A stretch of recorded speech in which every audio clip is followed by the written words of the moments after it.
Ya pemirsa, masyarakat kini tengah dihadapkan banyaknya instrumen investasi yang menawarkan imbal hasil menarik. Dampaknya, industri perbankan semakin bersaing sengit untuk memperoleh dana pihak ketiga atau DPK. Dan berdasarkan data OJK, pertumbuhan DPK pada September 2023 mencapai 8.147,17 triliun rupiah. Masyarakat kini tengah dihadapkan banyaknya instrumen investasi yang menawarkan imbal hasil menarik. Dampaknya industri perbankan semakin bersaing sengit untuk memperoleh dana pihak ketiga atau DPK. Berdasarkan data Otoritas Jasa Keuangan, pertumbuhan dana pihak ketiga pada September 2023 tercatat 6,54% atau menjadi 8.147,17 triliun. Angka tersebut naik tipis dibandingkan September 2022 yang tumbuh 6,77% menjadi 7.647 triliun rupiah. Sementara itu penyaluran kredit per September 2023 tumbuh 8,96% secara tahunan menjadi 6.837,3 triliun. Angka tersebut turun dibandingkan Agustus 2023 yang tumbuh 9,06%. Ditinjau dari kepemilikan bank umum swasta domestik menjadi kontributor pertumbuhan kredit terbesar, yaitu sebesar 12,19%. Dibandingkan pada bulan Juni dan Juli 2023, laju pertumbuhan kredit tertinggi dikontribusikan oleh Bank BUMN sebesar 8,3% dan 9,81%. Sejumlah pengamal perbankan menilai kenaikan suku bunga perlambatan ekonomi global, pelemahan harga komoditas membuat kinerja perbankan menyusut. Berbagai sumber, IDX Channel.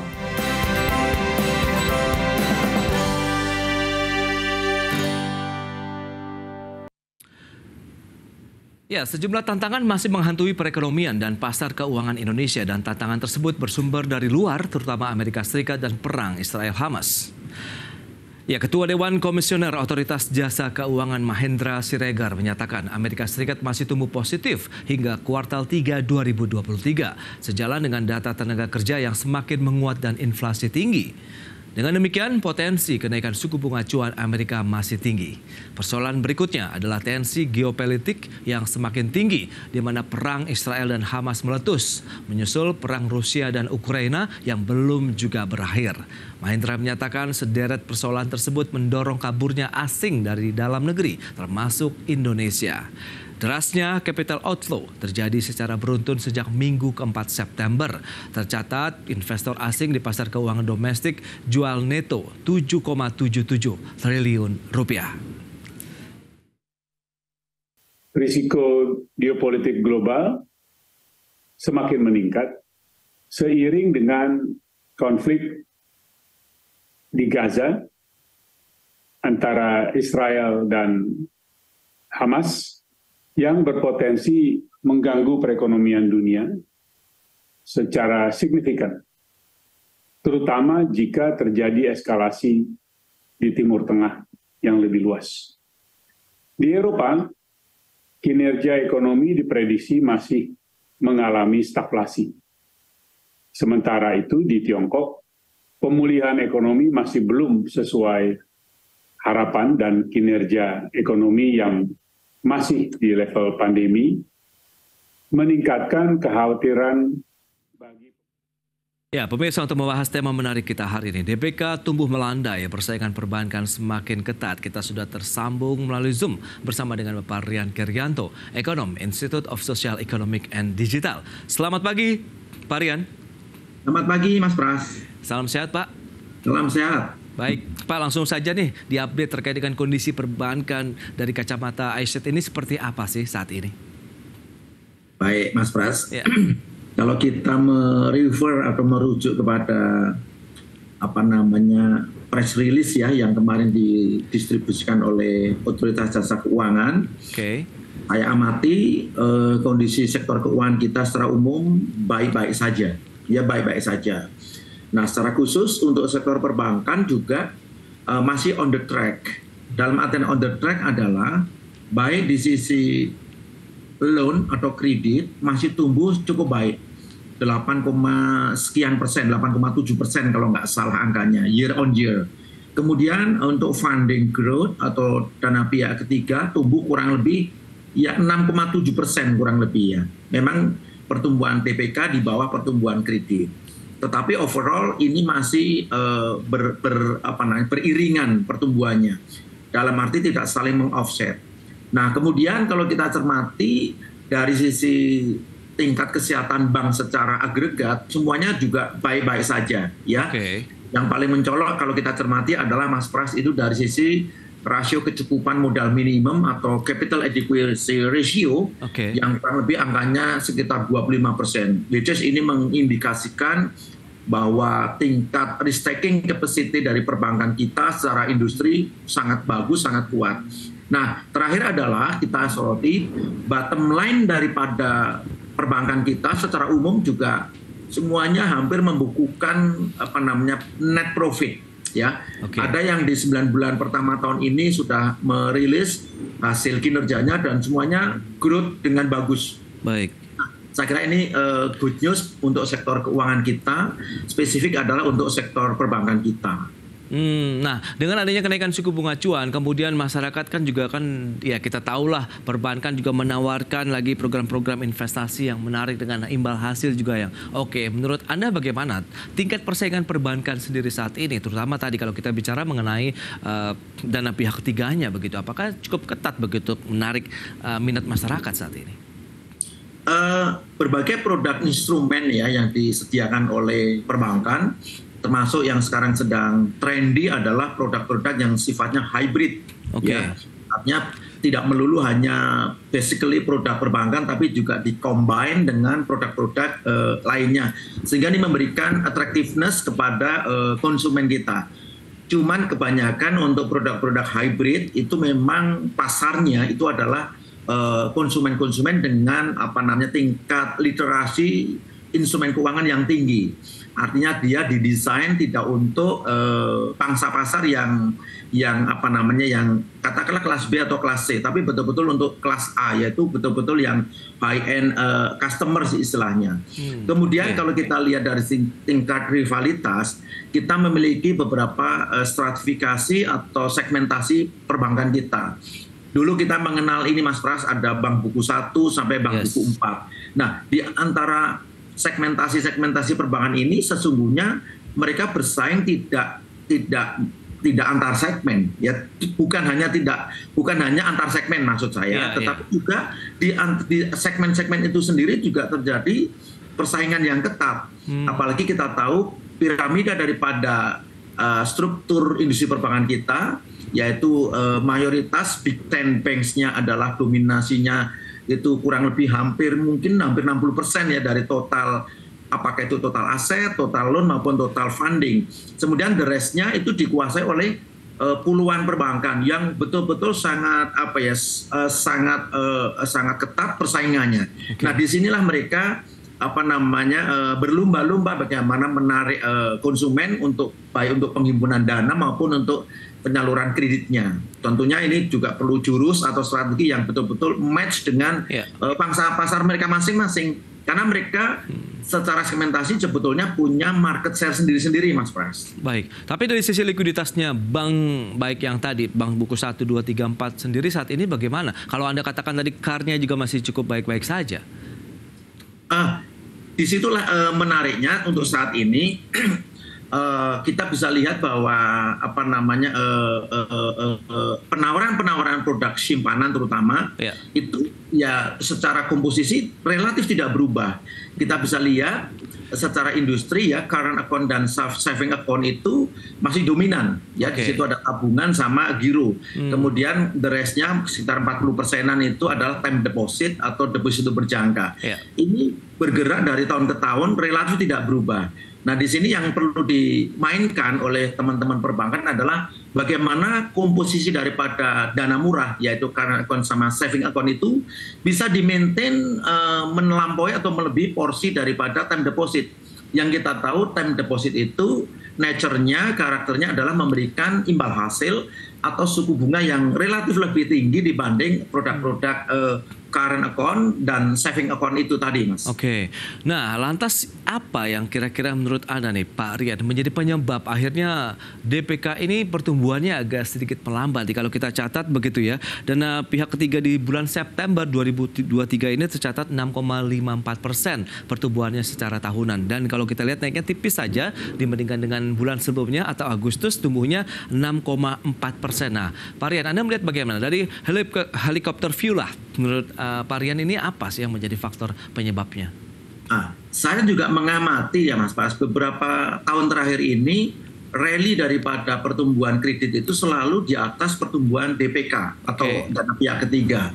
Nah, pada saat yang sama pergerakan suku bunga acuan di negara-negara lain, negara-negara maju terutama, itu bergerak ke atas dengan sangat agresif, dimotori oleh The Fed ya. Kita tahu The Fed hari ini suku bunganya sudah bertengger di level 5,5%. Which is ini menurut saya untuk ukuran negara sebesar Amerika dengan tingkat ekonomi yang sebetulnya kalau dalam situasi normal itu tingkat bunga rata-rata itu sekitar katakanlah mungkin 2 sampai 2,5%, dengan tingkat bunga 5,5% itu ini menarik sebagian pemilik dana kita ya, tipe yang high end consumer tadi, untuk sebagian mereka reallocate, kalau bahasa saya reallocate ke tempat-tempat lain ya. Jangan lupa sebagian daripada pemilik dana kita itu adalah masuk kategori global account bankers istilahnya ya. Artinya dia punya rekening di Indonesia, dia juga punya rekening di luar negeri,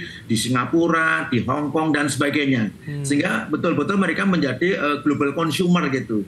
Nah, inilah dugaan saya yang mungkin kenapa pertumbuhan kredit ini selalu lebih tinggi dibanding pertumbuhan DPK. Paralel on that, pertumbuhan ekonomi kita juga bagus. Posisi PDB kuartal 2 kemarin kita 5,17% year on year. Saya membayangkan berarti DPK-nya harusnya tumbuh kencang juga. Ternyata ya tadi di negara lain kenaikan suku bunga acuannya relatif lebih cepat, lebih agresif dibanding kenaikan suku bunga di dalam negeri. Nah, ini mungkin yang menjelaskan tadi flyer yang disampaikan oleh Pak Mahendra Siregar dari OJK, terjadi semacam capital outflow kan yang cukup besar. Nah, kita tahu capital outflow itu jangan kita terjemahkan secara naif bahwa itu adalah pergeseran atau perpindahan dana dari capital market kita ke luar negeri, tapi bisa juga dari sistem perbankan kita di dalam negeri ke sistem perbankan di luar negeri. Ya paling dekat ke Singapura lah gitu. Tapi realokasi yang Anda katakan tadi, kalau dilihat dana-dana dari high profit begitu ya Indonesia begitu, Anda melihat apakah memang diinvestasikan di dalam negeri, dalam artian masuk ke investasi obligasi pemerintah kah, atau retail, atau mungkin jenis investasi lainnya misalnya di pasar modal begitu Pak Rian? Jadi mereka itu tipikalnya adalah memang melakukan semacam diversifikasi, Mas Pras.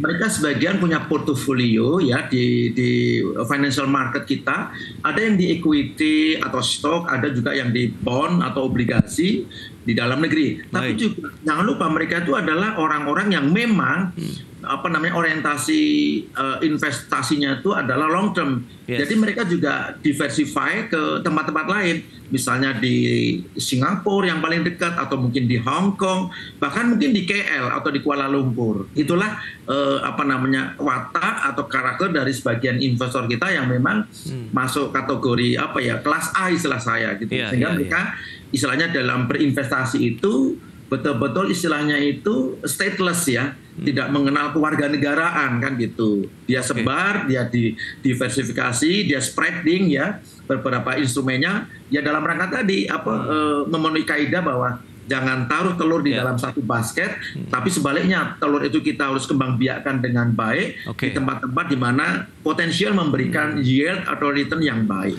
Baik, sampai kapan kira-kira berarti pertumbuhan dana pihak ketiga perbankan yang melandai ini, Pak Rian? Apakah juga masih akan berlangsung sampai dengan tahun depan, mengingat banyak eskalasi dari geopolitik yang juga semakin hangat nih belakangan ini? Kita bahas nanti di segmen berikutnya, Pak Rian. Kita akan jeda dulu sebentar. Pemirsa, kami akan segera kembali usai pariwara berikut ini. Otoritas Jasa Keuangan melaporkan mengenai kredit restrukturisasi COVID-19 pada bulan September 2023 yang mengalami penurunan. Kepala Eksekutif Pengawas Perbankan OJK, Dian Erdiana Rai, melaporkan restrukturisasi kredit COVID-19 pada bulan September 2023 mengalami penurunan menjadi 316,98 triliun rupiah dibandingkan dengan posisi pada Agustus 2023 yang mencapai 326,15 triliun rupiah. Dian menambahkan jumlah nasabah yang mengajukan kredit restrukturisasi COVID-19 pada bulan September sebanyak 1,3 juta nasabah, turun dibandingkan dengan Agustus 2023 yang mencapai 1,46 juta nasabah. Dan penurunan jumlah kredit dari restrukturisasi COVID-19 ini memiliki dampak positif tentunya dengan menurunkan rasio loan at risk pada September 2023 menjadi 12,07%, sedangkan pada Agustus 2023 mencapai 12,55%. Restrukturisasi COVID-19 melanjutkan tren penurunan menjadi sebesar 316,98 triliun, di mana bulan Agustus yang lalu adalah sebesar 326,15 triliun atau turun sebesar 9,17 triliun. Dengan jumlah nasabah tercatat sebesar 1,30 juta nasabah, sementara bulan Agustus yang lalu tercatat sebesar 1,46 juta nasabah atau berkurang sebesar 140 ribu.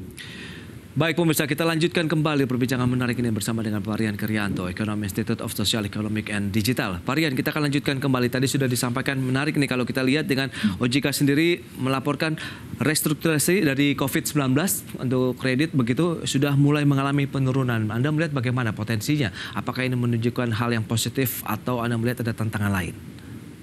Oke. Jadi tadi yang disampaikan Pak Dian Erdiana Rai terkait dengan penurunan jumlah outstanding kredit yang direstru karena terdampak COVID itu memberikan sinyal yang positif. Oke.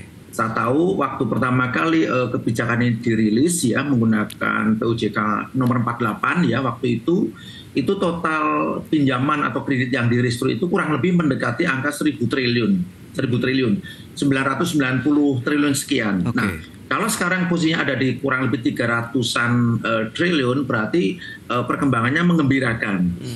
Ya, kita harus berikan apresiasi kepada OJK yang mengawal proses restru ini dengan baik. Okay. Tetapi catatan saya adalah ini sudah mendekati final atau babak akhir dari kebijakan restru itu.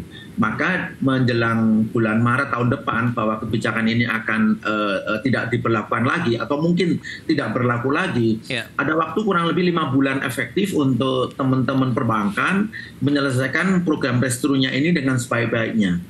Karena theoretically bahkan mungkin secara practically ya belum tentu semua kredit dalam posisi restru itu akan bisa di-repair atau bisa di-improve dari posisi bad debt atau non-performing loan menjadi performing loan atau lancar. Okay. Nah, oleh karena itu selalu diingatkan sebaiknya perbankan betul-betul konservatif di dalam melakukan restrukturisasi untuk mampu memilah mana kredit yang betul-betul bisa direstru dan mana kira-kira yang mungkin dengan berbagai jurus sudah tidak bisa direstru lagi. Okay. Nah, ini tujuannya adalah untuk persiapan pembentukan cadangan untuk kerugian penyusutan nilai atau CKPN. Sehingga nanti ketika betul-betul pada bulan Maret tahun depan kebijakan restru COVID ini selesai, bank-bank betul-betul sudah bisa udah bisa lepas mana yang kredit bisa disehatkan dan mana yang tidak bisa disehatkan untuk nanti digeser kepada NPL yang normal atau NPL normal itu NPL yang di luar kebijakan restru oleh OJK. Oke, misalnya restrukturisasi COVID-19 begitu terkait dengan kredit yang semakin membaik, tapi dengan dana pihak ketiga yang juga ini pertumbuhannya melandai. Anda melihat bagaimana kemampuan bank untuk melakukan ekspansi?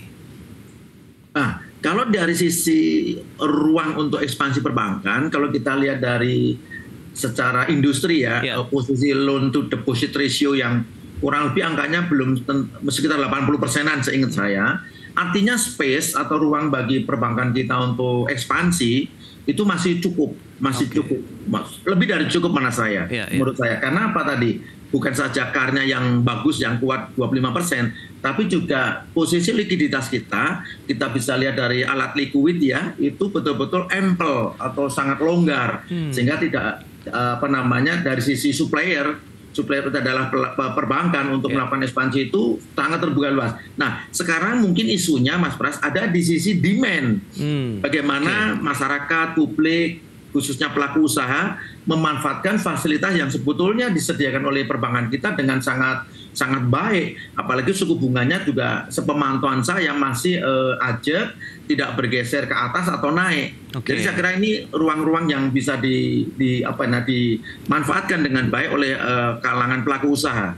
Jadi isunya bukan di sisi supplier ya Mas Pras atau di sisi perbankan, tapi di sisi permintaan atau demand gitu. Nah, demandnya ini bagaimana kita bisa meng-create supaya bisa lebih maju lagi, sementara tadi pertumbuhan dari DPK-nya sendiri kan tumbuhnya melandai, dan ini kira-kira sampai kapan? Apalagi dengan adanya tadi tekanan global, geopolitik, konflik yang terjadi juga semakin meluas, bahkan jadi beberapa wilayah dari sebelumnya Rusia, Ukraina, sekarang sudah di kawasan Timur Tengah dalam artian Israel dan juga Palestina. Nah, sebelum tensi geopolitik itu meningkat lebih ekstrim dengan adanya perang Hamas terhadap Israel, sesungguhnya posisi Agustus kemarin seingat saya, pertumbuhan kredit investasi atau kayak itu tumbuh lebih cepat. Karena kita tahu volume atau tiket size daripada kredit investasi memang besar-besar. Jadi begitu katakanlah ada salah satu tanda tangan perjanjian kredit investasi, itu nilainya besar Mas Pras, sehingga dia langsung mengenerate pertumbuhan. Nah, menjelang akhir tahun ini tinggal 2 bulan ya, kalau kita mau tutup buku, mungkin yang kita bisa dorong adalah dari sisi dua. Satu kredit modal kerja atau working capital, kemudian satu lagi dari kredit konsumtif. Nah, kalau kredit konsumtif dugaan saya akan punya ruang untuk tumbuh karena ada beberapa agenda seasonal yang akan kita lewati di bulan Desember, perayaan Natal dan Tahun Baru yang semuanya itu adalah mendorong konsumsi rumah tangga. Tentu di belakangnya adalah kita bicara consumer loan, tetapi juga untuk produksi atau para produsen mungkin working capital juga perlu ditingkatkan untuk memenuhi permintaan daripada masyarakat konsumen gitu. Nah, strateginya berarti untuk perbankan apa yang harus diterapkan dengan sisa waktu beberapa bulan sampai dengan akhir tahun, kemudian tantangan ke depan ada tahun politik untuk bisa meningkatkan lagi demand masyarakat untuk menanamkan dana mereka di perbankan yang menjadi dana pihak ketiga bagi perbankan sendiri? Ya, secara konvensional mungkin ya teman-teman perbankan harus mencari potensi-potensi debitur ya. Mungkin debitur baru bisa, tapi juga existing customer bisa kita tanda petik ya, kita eksplorasi. Mungkin ada demand-demand yang belum diberikan, itu bisa diutilize oleh teman-teman perbankan.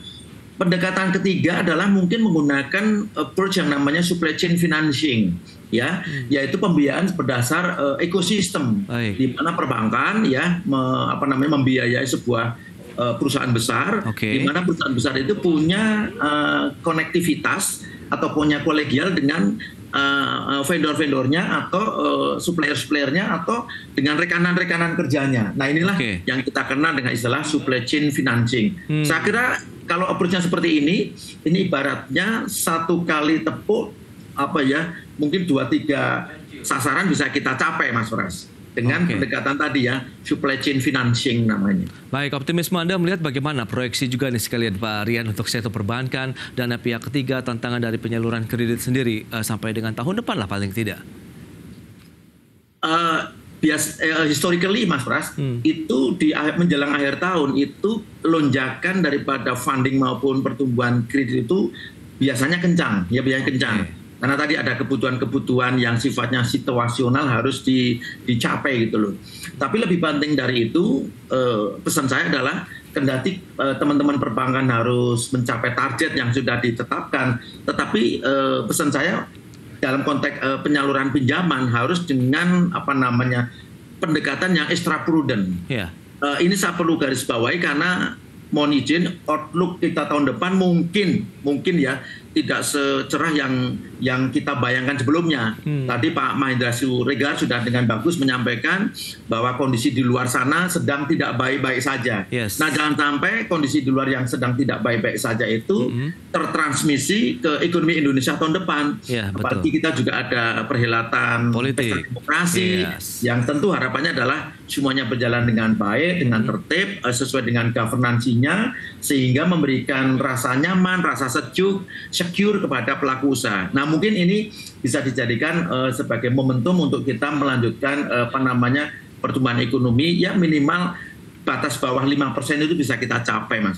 Oke, itu dia bagaimana strategi dan proyeksi ya terkait dengan pertumbuhan di sektor perbankan yang masih coba mengejar lagi, begitu dana pihak ketiga yang pertumbuhannya melandai dengan beragam instrumen-instrumen investasi lainnya. Baik, Pak Rian, terima kasih banyak atas waktu dan sharing yang sudah Anda sampaikan kepada pemirsa pada hari ini. Selamat melanjutkan aktivitas Anda kembali. Salam sehat, Pak Rian. Salam sehat. Terima kasih, Mas Pras. Baik pemirsa, 1 jam sudah saya menemani Anda dalam Market Review. Saya Prasetyo Wibowo beserta kerabat kerja yang bertugas undur diri. Terima kasih, sampai jumpa.